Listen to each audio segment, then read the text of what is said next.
All right, YouTube, how you doing? Welcome back to the channel. It is Friday. Happy Friday to everyone out there. We got ourselves a, I believe, 9-game MLB slate to dive into in today's video like we always do. I'm going to dive into each and every one of these games. I'm going to give you my prediction on the side. I'll give you my prediction on the total. We'll talk about any other plays like player props that we like within the game as well. But as always, guys, all of my final plays, so when I'm actually rolling with myself, make sure to keep an eye down on the pinned comment. That'll take you there absolutely free.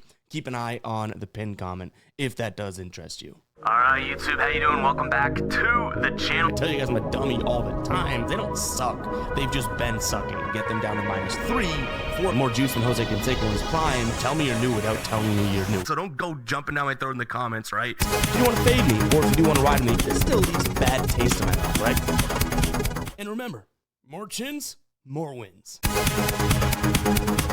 In terms of opening day, we'll take a little bit of crowd noise. Had a pretty good day. Now, we did have a decent amount of juiced plays in there, but overall, from my count, that is a 7-3 day. I know I told you guys, and I tweeted it out, right? I was like, all right, we're going to be conservative to start the year, and we were. These were all quarter unit plays, so that's the conservative part, right? But I was like, all right, we might not throw a bunch out there and all that. 10 plays later, but nonetheless, it was a nice little 7-3 day to start the year. So you know what? Let's take the damn cha-ching there overall. Yeah, very excited. I mean, watching baseball yesterday, you get those goosebumps and you kind of get the feel. You're like, all right, here we go. It's a long season, an exciting season. Seeing some new faces on new teams, like, was really cool yesterday. So yeah, I had a good opening day. I hope you guys enjoyed yours as well. But you know what? Opening day does not matter anymore. We do have a new slate to dive into today. Before we do, go ahead and hit that like button, hit that subscribe button as well. Let's get rocking. We got Tampa Bay taking on Colorado, the two squads that did not end up playing yesterday. On the mound for Tampa Bay is Ryan Pepe Le Pew Pepois going up against Kyle Freeland. Obviously, Tampa Bay massive favorites in this spot. That kind of makes sense. I would say they have the better starting pitcher here, the better bullpen, and, you know, the better offense overall as well. Now, do I think they're worth laying -198 to start the season for them here at home? Not necessarily. Overall, I mean, you could probably piece them in some sort of money line parlay if you want, because I do think it's a decent spot for them. But as a single play, I don't really love that -198. So yeah, I do lean towards Tampa Bay. Don't love them on the run line, but I'm having trouble getting to Colorado. Kyle Freeland struggled on the road last year. It's not like this Tampa Bay offense is very, very good, but again, you compare them to what we have on the Colorado side of things, and I feel like that's the problem, right? You have Ryan Pepe Le Pew, who throws a bunch of fastballs, and he's going to go to the changeup. Colorado bottom 5 against fastballs last year in terms of runs above average, and the changeup bottom 10. So his two main pitches, they don't hit all that well.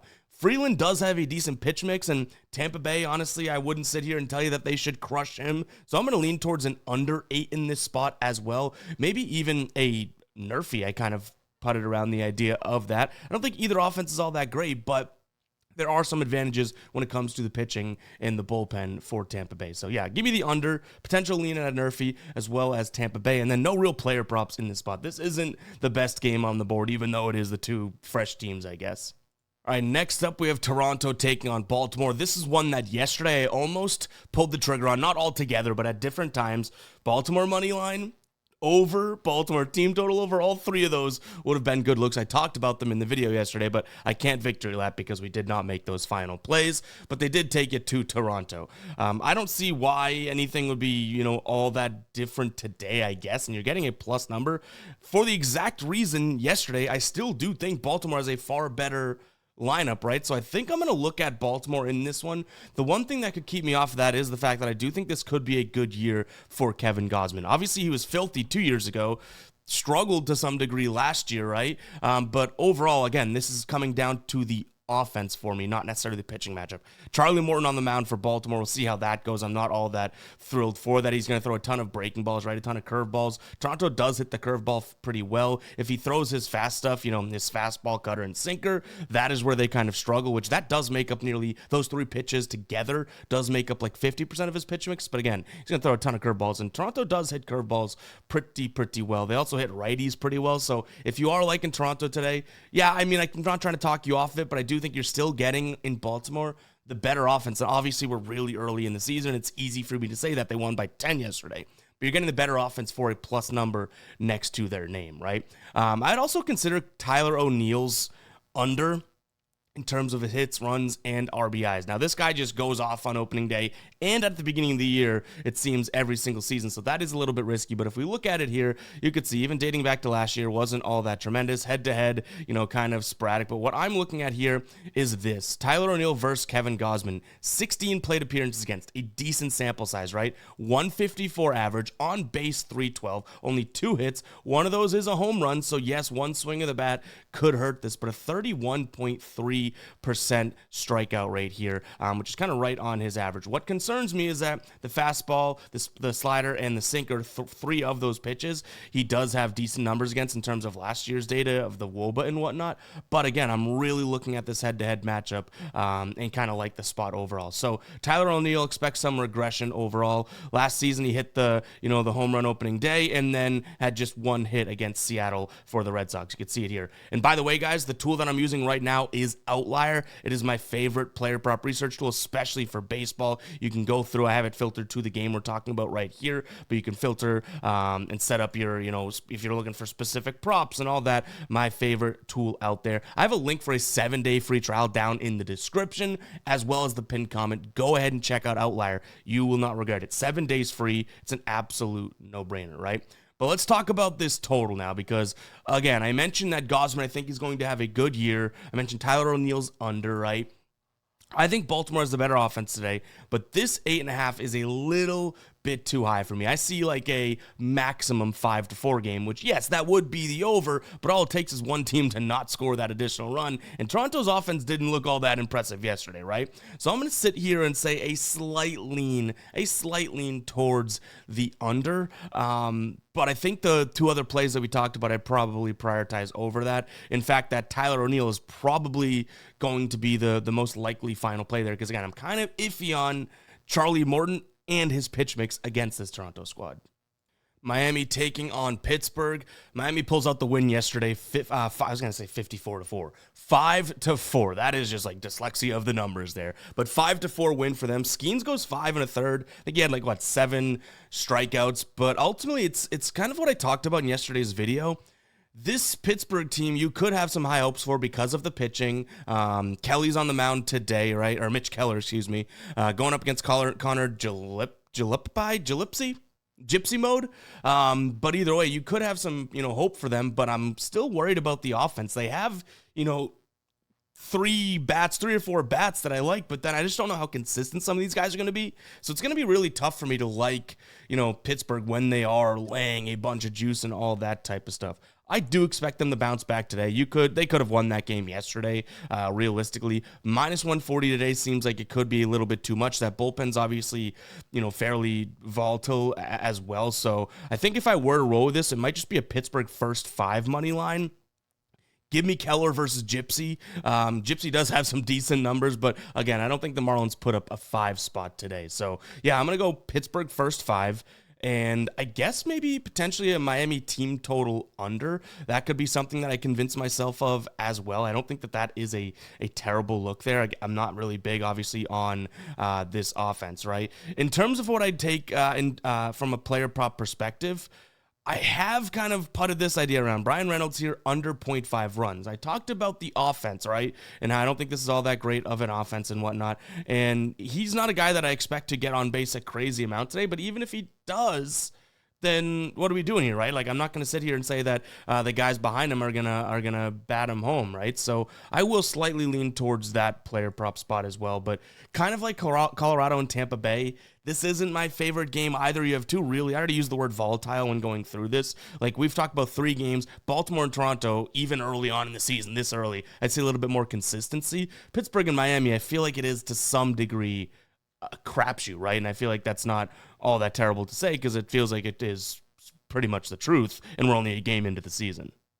Guys, FYI, I'm going to be posting some additional plays and whatnot over on Instagram, more like fun parlays and whatnot, not like the core single plays that we go through here, but we also put those in the final plays too, so those are there for free as well. But if you do want to follow me over on Instagram, it's Picks, Picks with a Z, so EVPICKZ, spelling bee champ. If you guys do, I almost said spelling bee tramp again. That's tough. But Spelling Bee Champ, if you guys do want to follow me over on Instagram, yeah, we might be posting some hit parlays and some, underdog slips, prize pick slips, that type of thing. Some fun stuff over there as well. So yeah, check in over there. I just wanted to give a little plug to my Instagram. Again, it's MLB Picks with a Z. And it's popping up in the bottom left of your screen throughout the rest of the show anyways. All right, Texas taking on the Red Sox. Red Sox off to what I'd consider a pretty good start. That was a nice game to watch yesterday. Garrett Crochet, who I'm super big on this year, and as is every other Red Sox fan, looked really good, but then also had a couple times you're like, I wish we saw a little bit better out of him. But still kind of inspirational, right? But this is not a Red Sox podcast here. Let's talk about this game. In terms of who we have pitching, we have Tanner Houck on the mound for the Sox, going up against Jack Leiter, who, obviously doesn't have the best of numbers from even just a year ago. Overall, he's never faced anyone on this Red Sox team overall either, so we don't have too much like head-to-head data or much to go off of, right? But as a young pitcher, I do think that he is going to get, better and better. I mean, again, his numbers last year were not very good. He had an over an 8 ERA. You look at Tanner Houck, half the season, Tanner Houck looked like a potential Cy Young guy. So there does seem like there's a discrepancy there. But contrary to yesterday where I was backing the pitchers, right? We took the first 5 under and that type of thing. I think this is a great spot for the Red Sox to, just hit him overall. He throws a ton of fastballs and a ton of sliders. Those are the 2 pitches that Leiter's going to throw. Red Sox, at least a year ago, hit fastballs well, hit sliders well, and hit righties well. So, yeah, I think this is an offensive game. I don't necessarily know, and that's just me being honest, know what to expect from Tanner Houck. He had 50% of the year last year. He looked incredible, and then back half of the year kind of struggled, but I do expect him to be a little bit better than he was, towards the end of the year. Like, maybe if you even split those 2 Tanner Houcks in between, you get a pretty good pitcher, right? And this is a guy that's going to throw, we know he throws that nasty slider. He throws a sinker as well. The slider, decent pitch,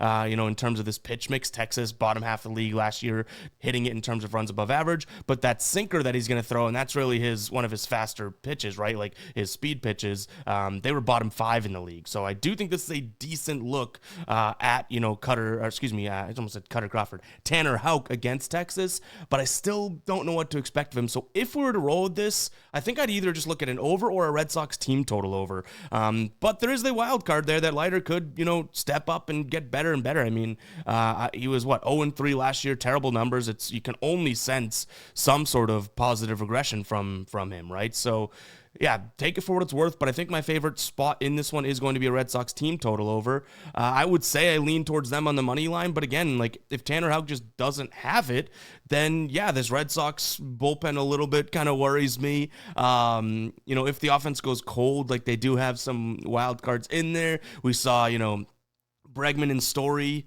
not exactly what we're looking for. Like there are some ways, even as a Red Sox fan, that I can admit this is a little bit risky, but I do think, if we go over or team total over, they could probably stumble into 4 runs today if these numbers from last year are, applicable this season. So yeah, that's the spot that I'd go in. In terms of what I'd lean towards from a player prop perspective, let's see if we can find it. Yona Heim here over 0.5 bases, paying a little bit of juice, but I do think that this is a decent spot for him. He's one of the guys that does actually hit the slider pretty well on Texas. He doesn't hit the sinker all that well, but then the splitter, which is another big pitch that Houck throws, he hits it pretty well as well. So yeah, just go out there and get a hit for us. I think it's minus 150 for him to get a hit, minus 160 for bases. So make sure you guys are always checking the same, because those, when it's 0.5, those literally mean the same thing. So yes, you're paying a little bit of juice, but again, it is baseball, so juice can be drank a little bit more than normal. All right, Houston taking on the Mets. I don't think the Mets started their season like they wanted to, and we did take the Mets on the money line yesterday. How'd that work out, right? A low-scoring game, 3-1. Clay Holmes didn't look all that great. Framber Valdez did. I'm sensing a regression year for Valdez, but 7 innings pitched yesterday, I guess not all that much. We do have Hunter Brown on the mound here for Houston today. Last time he went up against the Mets, which was last season, he got rocked. He pitched 5 2/3, let up 6 earned runs. He did have 7 Ks, but 2 home runs through that as well. So I guess that's something worth noting. Tyler McGill on the mound for the Mets. He doesn't have the best numbers against the Astros either. Now, those are against the teams. In terms of Hunter Brown's numbers, I know we talked about him getting rocked, but against the current roster, right? Like the guys that are still on the team and whatnot, actually does have some decent numbers. So it does make me like the idea of Houston in this spot, but I'm still sensing a little bit of value over on the New York side of things for that plus number, right? Like, again, baseball is a money line sport. I think this game's closer to 50-50 than it appears, and you're getting plus 116 over there for this Mets team. I could see that side, but based on Hunter Brown's numbers, again, against the current guys on the roster, only 27 plate appearances against, but a 231 average against, an expected batting average against of 164, slugging of 190, and an expected WOBA of 174. Those are damn good numbers, right? And realistically, you're afraid of Lindor, you're afraid of Soto, I get that. But at the top of that lineup, we need to see Nimmo, Alonso, and that type of thing. I guess Marte kind of in there as well. But see them do some good before we kind of put them into that upper echelon like I was thinking that they would be this year, right? And Hunter Brown throws a ton of pitches, fastball, cutter, sinker, changeup, I believe would be the fourth one. The Mets do hit most of those pitches fairly well. So again, if you like the plus money, the pitch mix looks okay, but just overall, Hunter Brown very good at home last year. Kind of expect that to continue. And on the other side of the thing, on the other side with the pitch mix, which this is our dashboard, by the way, guys. In fact, this is a better view. You can see more of it. This is on the Guy Boston Sports site. So GuyBostonSports.com, sign up, become a member. I'll walk through how to do that in just a second, but this is what I'm talking about here, right? We have the pitch mix for both pitchers. This is 2024 data. As the season progresses, we'll pump in 2025, but both of these squads do look pretty good in terms of the pitches that we'll see. Fastball being the biggest pie slice there. Houston fifth in terms of runs above average. Fastball, same thing, second for the Mets over there, right? You have the cutter, the splitter, the sinker, I guess. Okay, the slider being another big one. All of those kind of top half the league. Hunter Brown kind of same. So I think that would scream over to me. But again, I kind of just want to back Houston in this spot. I think I would look at a Houston team total over. I think I can get behind that, but over 8 also doesn't, scare me away. We saw a 3-1 game yesterday. Like they do have some really good names on these, the teams. I don't know if you've ever heard of them. Lindor, Soto, Altuve, Yordan Alvarez, Walker. Like there's a lot of guys on both of these squads that should be able to put up some numbers with one swing of the bat. So if we get that, I do think this could be an over, but maybe it's just a Houston team total over predominantly. And then no major player props in this one that I have as of right now. But all right, in terms of how to get access to the membership, we'll head over here. This is GuyBostonSports.com, which you get through the pinned comment there with the final plays, right? Top right corner, you're going to see members. We have the NBA and MLB dashboard live now. You head over to MLB dashboard. Now, I'm already logged in and signed up, so I will see the dashboard right here. You can open it up. You could zoom in, do whatever you want with it here. You could print it out. Like I tell you guys, when I travel, I like to print these out, and I can make notes throughout the day. Sometimes I print it out just to make notes because, I don't know, I'm old school pen and paper, but you got every single game broken down from a multiple perspective. Pitcher, bullpen, pitch mix, batting against those certain pitches, batting over the last 30 days once we have 30 days of data versus righties overall, righties on the road, lefties on the road, that type of thing. We even have lineup projections now built in and their averages against the pitching hand that we have. So very, very cool, guys. Again, it's over here, top right corner. If you're not logged in, this is what you will see.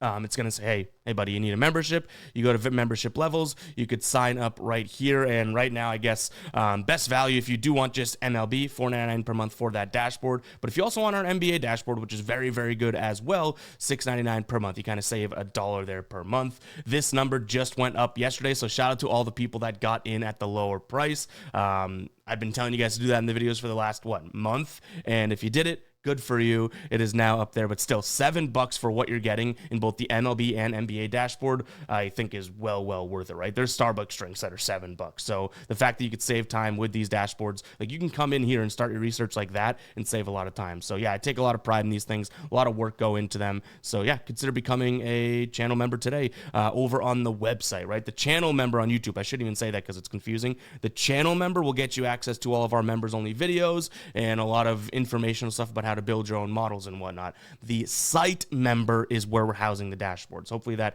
clarifies. We've been getting a couple emails and messages about what the difference is. That's the difference right there. Straightforward, but worth saying. Arizona taking on Chicago. This is another one where I was so close to pulling the trigger on Arizona team total over. They ended up losing, but they scored 6 runs, right? Zach Gallen, not exactly what I was looking for from him. He pitched 4 innings, only had 4 strikeouts, 4 earned runs. I think he let up a home run as well, right? So not what I thought we're going to see from him. I do think that there is a bounce back potential here for the D-backs today. They hit righties really well. Jameson Taillon being a righty. He also struggles to some degree against lefties. That's a little concerning. Naylor in the lineup, I guess, is a good lefty, but overall, I mean, I guess you have Marte, right? So we do have a couple good bats from the left side, but this is a fairly decent righty-heavy lineup for Arizona, or at least it's projected to be today. So that's kind of concerning when, you know, the time to target Taillon would be looking at some righty bats. But again, they do have a decent amount of lefties and switch hitters in that lineup overall. So maybe that's a fine look. I mean, you have what? Carroll, Marte, Naylor. I guess the top half of their lineup is fairly good in that sense. He's also going to throw the fastball, the cutter as his 2 main pitches. Those combine, so 29.6, call it 30, right? And 25%. So 55% of his pitches are going to be fastball cutter on Taillon's end, right? Arizona, number 1 against the fastball last year, number 1 against the cutter. So I expect some offense out of them today. Merrill Kelly, on the mound for this Arizona team. Am I going to sit here and blow smoke up your ass and say that I like Merrill Kelly or this is going to be a good spot for him or anything like that? I don't think I can. I'm not all that confident in him. So if we were to roll with Arizona in any way, shape, or form, like I said, even yesterday, I would say that this is most likely going to be a spot in which I consider taking them on the team total over. I don't want to pay too much juice because they did just score a lot of runs yesterday. And what if Taillon goes out there and scores a bunch? But right now, over 3.5 for -160. It's about as far as I would go. But again, they crushed the fastball, crushed the cutter. I could see some good performance out of them today. So that's kind of the hybrid approach of both the money line and the total. We did that a lot last year where, you know, we're kind of isolating and getting rid of some variables and just focusing on one team. And it kind of is a way to say, hey, they're going to have a good game, but just like yesterday, you don't need to win the game. They're just going to have a good offensive game and the total at the same time. It's going to be somewhat high scoring, but I would just lean over overall too, because I said I don't trust Merrill Kelly. But again, favorite play in this one, I would say without a doubt, is Diamondbacks team total over, which is funny because I sit here and I'm like, last year, that was just my favorite play all day long, right? If you guys watched last year, Arizona team total is something that we just did over and over and over again, and boom, it was a very successful spot. With that being said, another way to kind of go about this, saying that Arizona is going to have a decent offensive game, would be Jameson Taillon over 4.5 hits. If I were to kind of peel you off that for a second, there is a chance that, say they get to him and that type of a thing. With these teams being so early in the season, there could be a way shorter leash for some of these pitchers, right? And what if he doesn't throw that many innings where it's like, yeah, he's getting kind of hit up, but 4 technical hits through maybe 5 innings, they're like, hey, he's not coming back out for the 6th. Whereas Arizona's most likely scoring runs if he's getting pulled early, right? So there are kind of different ways of thinking about it, but that's a secondary one. I could definitely see myself sitting here being like, yeah, 5 hits to Jameson Taillon. Again, I don't think his pitch mix matches up all that well against this Arizona team, and it does match up well for Arizona. All right, Seattle taking on Oakland. I think this is a spot in which I would also consider a nerfy before we even get into anything else. You have Luis Castillo, who obviously is a good pitcher. You can't say that. He was really good at home last year. This is an Athletics team that does not hit the fastball all that well. We know that Castillo's just going to pump fastball, right? So that could be a spot to look at. You have Jeffrey Springs on the other side, who last year, terrible on the road. He was really good against lefties, really, really bad against righties, which the Seattle lineup only has a couple lefties in there, and they're not even their, big bats type of thing. Cal Rayleigh's is switch hitter, if I'm not mistaken, right? Could have that wrong, but I believe so. So maybe that's one. But overall, this is probably another Seattle spot, but I don't trust the offense. Like I said, Nerfy's probably my main look. I also don't mind an Athletics team total under in the first 5 or just full game. Like yesterday, they scored 2 runs. We had them under 1.5 over the first 5. They only scored 1 run in the first 5. So team total under in the first 5. 7 is super, super low for me to really get behind, but I could see another, low scoring game overall, right? I mean, Oakland, Athletics, excuse me, that's going to be tough to get used to, them being the main cog. But Seattle only put up, what was it, four runs yesterday, right? So it's like very, very low scoring game, still hit the under, even though the total's at 7. So yeah, I like the Nerfy. That's probably my main look, maybe a first 5 under as well. But Jeffrey Springs, not exactly in the best situation here pitching wise, so I'm a little concerned in backing him. So maybe it's just we segmented to the Athletics team total under, kind of trusting Castillo to hopefully be on with the fastball. I also mentioned, lefty righty splits for the Seattle Mariners here. Castillo's really good against righty, especially with that fastball, and there's a decent amount of righties in this A's lineup. No player props that I have as of right now, but if we do add anything, guys, as always, it's going to be with the final plays. I'll put it in as a bullet point and give you another bullet point, sort of giving you reasoning and rationale as to why I like it, if we didn't talk about it in the video. San Diego taking on Atlanta. I've bounced back and forth in this one. I think I've ultimately told myself and agreed with myself to lean on San Diego here. I mean, they looked good yesterday. What they win 7-5, 7-4, something like that. And now they got Dylan Cease in the mound too. If you guys watched last year, I laugh at it because I really like Dylan Cease. But man, oh man, did he have me in some chokeholds last year where I was like, we're going to back him. And then he just went out there and stunk. Now, we did have him when he pitched that, was it a no-hitter or a complete game? Did he throw? He might have thrown a no-hitter last year, right? If I'm not mistaken. We backed him then. I was like, all right, there we go. But overall, I do get a little concerned because he definitely has some blow-up moments. But even just using the dashboard here, we'll show you, slider is going to be his main pitch, right? Well, look at this. The slider is probably the worst pitch out of those pitches here for Atlanta to hit. And these are using last year's data. Just keep that in mind. Fastball, also not all that great. You flip it over Ronaldo Lopez on the other side of things. Did he have a good year? Yes, I'll give him credit. But fastball, slider are going to be his 2 main pitches as well. Slider, there's no better team in the league than San Diego a year ago that hit the slider. Fastball, they were top 10 as well. So just from a pitch mix perspective, I have trouble sitting there saying this is a benefit toward the Atlanta lineup. I don't think so. I think San Diego could put up a decent number again today. Maybe a team total overlook for them. And I know we got a lot of comments last year being like, why don't you just take the money line instead of the team total? Why would you put yourself in that position if the only reason I like Cease, so I could see a money line play today, right? But if I'm like, the pitcher's kind of iffy, but I think this is a jam spot for the offense, what's the harm in saying, okay, well, now let's just bet on the offense? Like, you got to think about those things, especially when you're in this industry, that yes, like, let's trim some of the fat, right? You know what I mean? And if we're in a situation, this isn't a very good example, but if we're in a situation where the pitcher kind of scares me, and we've talked about that a couple times today, pitcher kind of scares me, but I really think this is a good spot for the offense, team total would probably be the way to go versus saying, hey, let's roll the dice with the pitcher. I really like the offense, though. Let's take the money line or that type of thing. So I think that those types of things are worth keeping in mind and at least worth reiterating, right?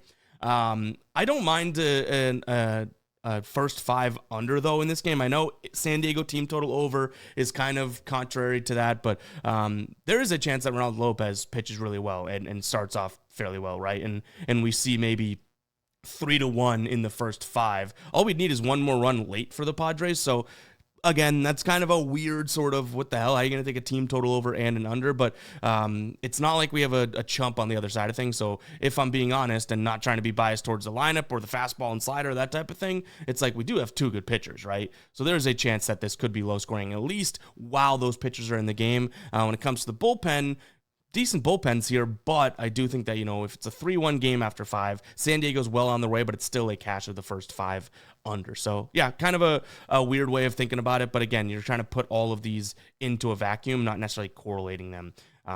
You know what I mean?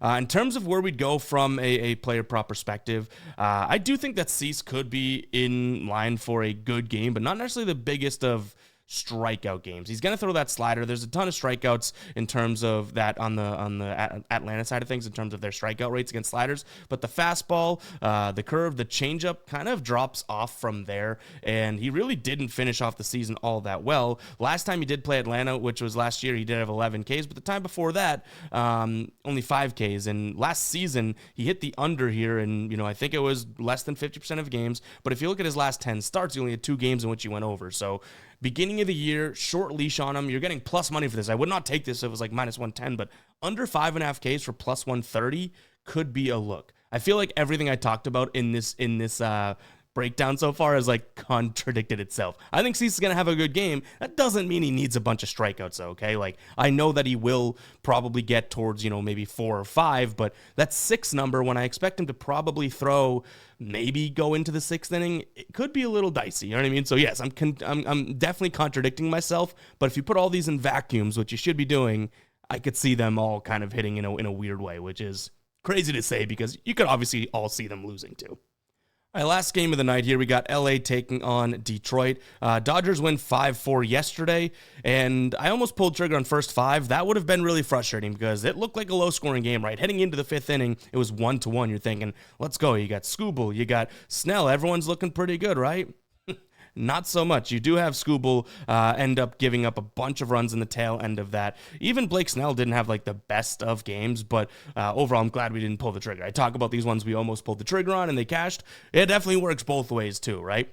Here in this spot, you do have Jack Flaherty going up against Yoshinobu Yamamoto. Nailed that pronunciation. It is tough for me to sit here and say that, there's an angle to get to, the Lions and Detroit Lions, the Tigers and Bears. Oh my, the Tigers here. But, and it is a big but, do not get me wrong, for the plus money you're getting, I think Jack Flaherty is obviously a quality pitcher. He was on this team, he's on both these teams last year. But for plus 200, that seems like it could be the sprinkle spot for me overall, because again, like I think this is like right now, if the essentially you're saying that the Dodgers have a 70% chance to win this game, right? I would put this more in like the 55-45 type of a spot or that type of thing. So sure, like that is a difference, right? That's like 20 percentage points in this dumb brain of a difference. So I think I lean towards Detroit, I guess. I trust Jack Flaherty a little bit, but it is probably silly to ever look against the Dodgers, right? Like we almost did it yesterday in terms of that first 5 under, and then how'd that go, right? It ended up blowing up in our faces in terms of our take, not in terms of our bet because we didn't roll with it. So tough spot here. I can't justify minus 225, but if you are rolling with the Dodgers, maybe take a peek at them in a money line parlay or something like that. I don't know how I feel about the run line overall, especially when this has a total at 7. You know what I mean? Like they're telling you that this isn't going to be this massively high scoring game, at least from a projection standpoint. So keep that in mind. And then I guess I would say first 500 again. I'm trusting both pitchers. Could be a little bit crazy, but that's what I'm doing. In terms of player props, nothing again that I have as of right now. There is definitely some opportunity in this game though, so I may dig in a little bit further as we go throughout the day. So keep an eye down on the pinned comment. But guys, that is going to wrap it up for today. Make sure you guys do go ahead and check out Outlier. That link is down in the description as well as the pinned comment. No code needed. You'll just get that 7-day trial with that link. But yeah, that wraps it up. If you made it this far in the video, go ahead and comment 32. You pretty much made it 32 minutes into the video. Hit that like button, hit that subscribe button. Enjoy your Friday. We'll catch you guys in the next one, right? Peace out.